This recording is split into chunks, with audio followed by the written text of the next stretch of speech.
ఉద్దేశం లేదు, crop holiday ప్రకటించుకోండి అని చెప్పండి.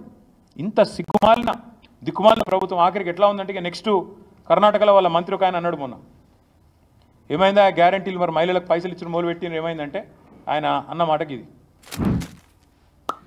గ్యారంటీలు ఏమన్నా జీతమా, మేము మీకు ఇచ్చుడే ఎక్కువ బిచ్చం అన్నట్టు. మళ్ళీ వీళ్ళు కూడా తొందరగా ఈ డైలాగులు వస్తాయి ఇళ్ళ నోట్లకి వెళ్ళి కూడా.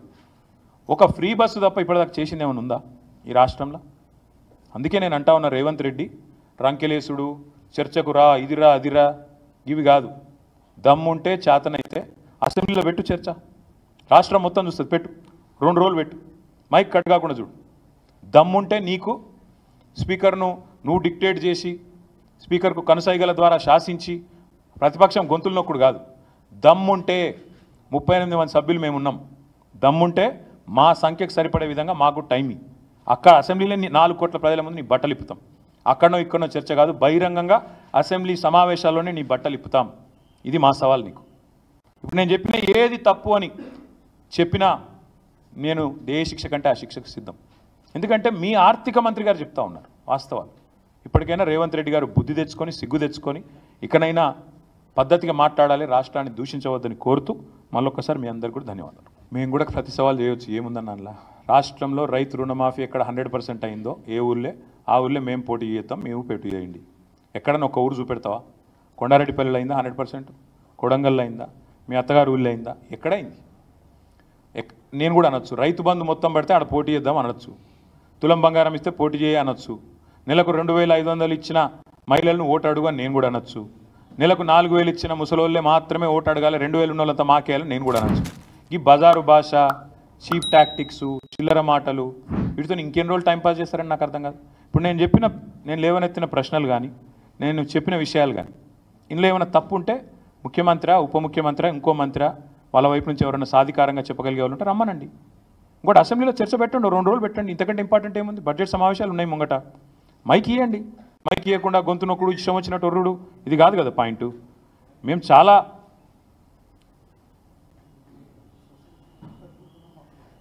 మీ దగ్గర ఒక సొసైటీలో ఒక రుణమాఫీ కూడా కాలేదని చెప్తా ఉన్నారు హర్ష గారు. ఇంకా చాలా ఉన్నాయి అట్లా ఎగ్జాంపుల్స్. నేను చెప్పేది ఒకటే, ముఖ్యమంత్రి గారు నిన్న ఆడపోయి 1 కోటి మంది మహిళల్ని కోటీశ్వరులు చేస్తాను, ఎంతమంది కోటీశ్వరులను చేసినా వాళ్ళని ఓట్లాడు చూస్తా. నేను కూడా ఎంతమంది మహిళలు ఓట్లు వేస్తారో నేను కూడా చూస్తాను.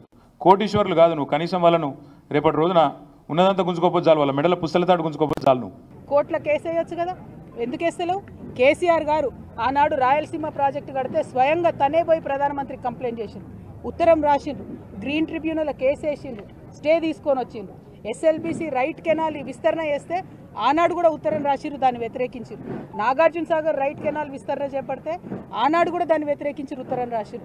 పోతిరెడ్డిపాడు హెడ్ రెగ్యులేటర్ విస్తరణ చేపడితే ఆనాడు కూడా దాన్ని వ్యతిరేకించారు, ఉత్తరం రాసిరు, ప్రధానమంత్రి దగ్గర పోయిండ్రు.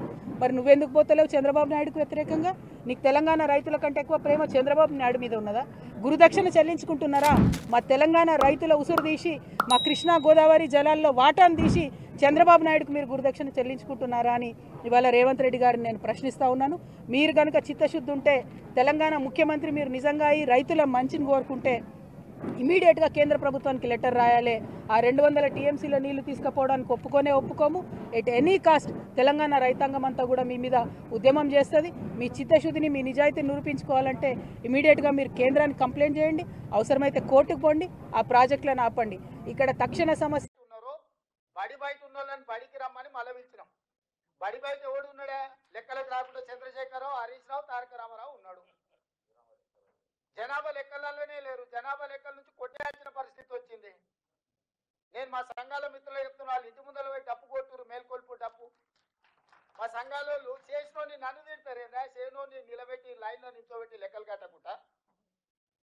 ఇవాళ బీసీ సంఘాలకు నా విజ్ఞప్తి ఒకటి, అరే ఇంత కష్టపడి మీకోసం తలబగల కొట్టుకొని మీకు ఏదో ఒకటి చేయాలా, మా నాయకుడు చెప్పిండు, దీన్ని ఎట్లో గట్లా ఎక్కించాలని నేను ప్రయత్నం చేస్తే మళ్ళీ నన్నే రాలేదు.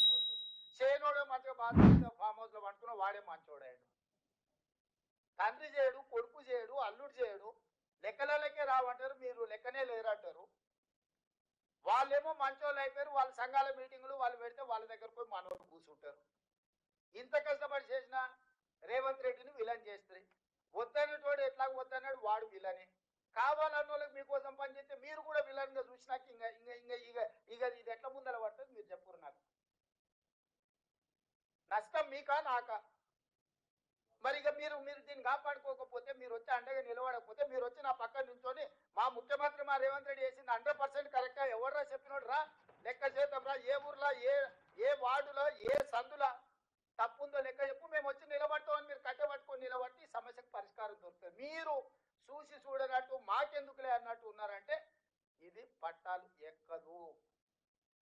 దీన్ని పట్టాలు ఎక్కించుకొని పరిగెత్తించి మీరు అనుకున్న గమ్యం చేరాలంటే ఇక మీదే బాధ్యత అయిపోయింది. అసెంబ్లీ